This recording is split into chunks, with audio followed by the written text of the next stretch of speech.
पनीरचे वेगवेगळे पदार्थ सहसा सर्वांनाच खूप आवडतात, परंतु ते बनवायला खूप वेळ लागतात किंवा परफेक्ट रेस्टॉरंट स्टाईल त्याला टेस्ट येत नाही आणि त्याची ग्रेव्ही बनत नाही. म्हणून आपण बऱ्याचदा हॉटेलमध्ये जाऊन खातो किंवा बाहेरून ऑर्डर करतो. आज ह्या व्हिडिओमध्ये मी तुमच्यासोबत अशी रेसिपी शेअर केली आहे, जे फक्त तुम्ही 10 ते 15 मिनिटांमध्ये चमचमीत पनीर मसाला घरच्या घरी बनवू शकता. तर सर्वप्रथम एका कढईमध्ये अर्धा चमचा बटर ॲड करून त्यामध्ये रफली चॉप केलेला मीडियम साईज कांदा ॲड करायचा आणि त्यासोबतच एक मीडियम साईज टोमॅटो, 2 ते 3 हिरवी मिरची आणि काही खडे मसाले जसे तेजपत्ता, काळी मिरी आणि थोडासा दालचिनीचा तुकडा, अर्धा इंच आल्याचा तुकडा आणि 7 ते 8 लसूण पाकळ्या आणि 5-6 काजू ॲड करून हे व्यवस्थित मिक्स करून घ्यायचं. 2 मिनटं हे मसाले छान परतून घेतल्यानंतर त्या मसाल्यामध्ये 1 चमचा लाल तिखट आणि अर्धा चमचा मीठ ॲड करायचं आणि ह्यालासुद्धा व्यवस्थित मिक्स करून घ्यायचं आणि एक चांगलं 2 मिनटासाठी फक्त त्याची वाफ काढून घ्यायची. म्हणजे मसाले सर्व एकमेकामध्ये छान असे मिक्स झाले पाहिजे. ह्या ठिकाणी हा पनीर मसाला बनवण्यासाठी खूप काही वेगळे असे मसाले वापरण्याची बिलकुलही गरज पडत नाही. घरी असलेल्या सिंपल मसाल्यामधून आपण हे पनीर मसाला बनवू शकतो आणि ह्याच्या ग्रेव्हीची कन्सिस्टन्सीसुद्धा एकदम धाबा स्टाईल, रेस्टॉरंट स्टाईल बनून तयार होते खूप सोप्या पद्धतीने. आता मसाले छानपैकी 2 मिनटं परतून घेतल्यानंतर त्याला चांगलं झाकून वाफ काढल्यानंतर एक 2 वाटी किंवा अर्धा ग्लास पाणी ॲड करायचं आणि परत त्याला एक 2 ते 3 मिनटासाठी फक्त बॉईल करून घ्यायचं. मसाले छानपैकी बॉईल झालेले असतील तेव्हा ते थंड करण्यासाठी ठेवायचे. त्यातले काही खडे मसाले जसेच तेजपत्ता आणि दालचिनी तेवढी मात्र बाजूला काढून घ्यायची आणि बाकीचे मसाले थंड झाल्यावर त्याची एक पेस्ट बनवून तयार करायची.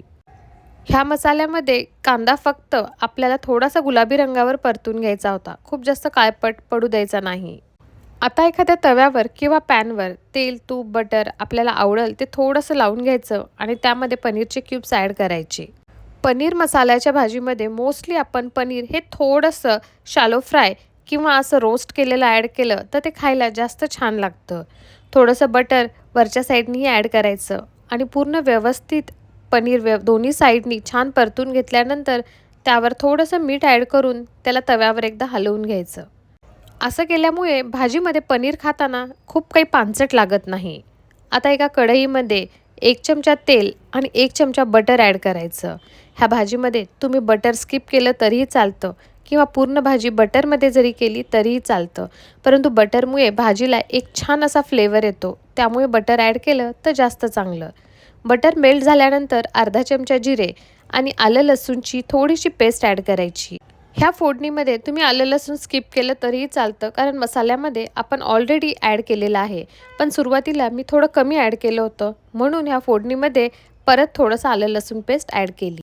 आत्ता आपण ग्राइंड करून घेतलेला जो मसाला होता तो पण ॲड करायचा आणि थोडंसं पाणी फक्त अर्धा वाटी एवढंच ॲड करायचं आणि ह्याला व्यवस्थित मिक्स करून फक्त एक 2 मिनटासाठी बॉईल करायचा.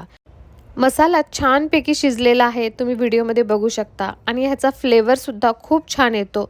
आता ह्यामध्ये काही बेसिक घरी असलेले मसाले जसं अर्धा चमचा हळद, 1 ते 1.5 चमचा लाल तिखट आपल्या चवीनुसार, कारण सुरुवातीला आपण तिखट आणि हिरवी मिरची ॲड केली होती, आणि 1 चमचा किचन किंग मसाला. जर हा नसेल तर तुम्ही गरम मसालाही वापरू शकता.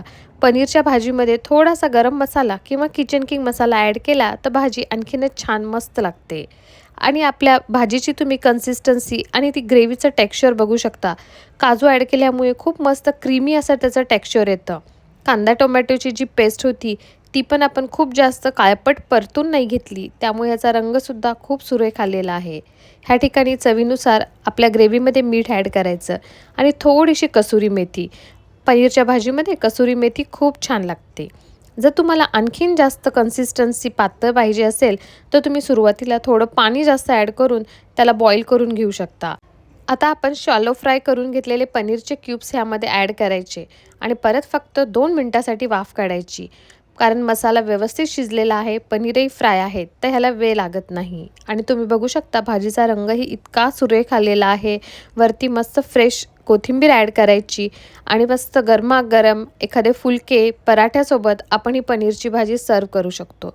खूप झटपट बनणारी पनीरची भाजी आहे. सकाळच्या घाईत टिफिनसाठी सुद्धा तुम्ही ही भाजी बनवू शकता.